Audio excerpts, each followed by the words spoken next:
je n'ai pas envie d'être politiquement correct. Ce jeudi 6 mai sur le plateau de Quotidien, Laurent Ruquier était venu faire la promotion de son livre, Finement con. L'animateur de RTL et de France 2 en a profité pour revenir sur les polémiques qui ont entouré les grosses têtes ces derniers mois. On n'est pas politiquement correct et ce livre le prouve, car pour la plupart, les phrases sont celles que l'on a prononcées entre 15h30 et 16h puisque CIST dans la première demi-heure que l'on fait ces fake news, a commencé le présentateur dont est en direct. Il a également expliqué que la station de radio ne lui avait jamais demandé de pondérer ses propos à l'antenne avant de revenir sur l'étude menée par l'association des journalistes lesbiennes, gays, bi.milieu-e.milieu-s, trans et intersexes, AIJL, et publiée en décembre dernier. Dans celle-ci, l'association a analysé 36 heures d'émission et a relevé de nombreux propos gautophobes, grossophobes, racistes et sexistes, ainsi que des séquences banalisant les violences et crimes sexuels. On a été soutenu par la station, a rappelé Laurent Ruquier sur Quotidien. Parce que CIST a un rapport qui était un peu grotesque. Je peux comprendre, évidemment, qu'il y ait certaines blagues qui choquent parfois.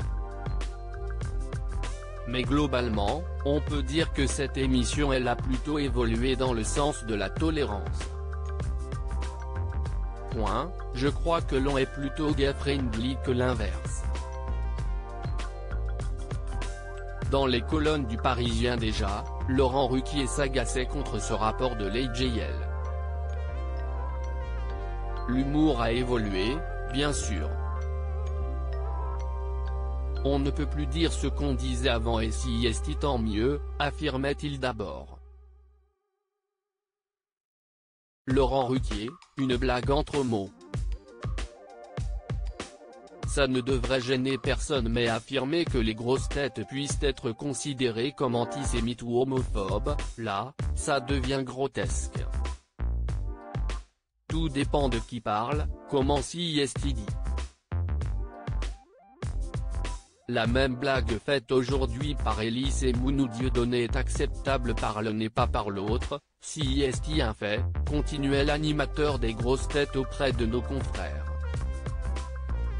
Une blague entre homos, comme on en fait parfois avec Jean-Phi, Christophe Beaugrand, Stevie ou moi aux grosses têtes, ça ne devrait gêner personne. À l'époque de la publication de cette enquête, l'émission avait été défendue.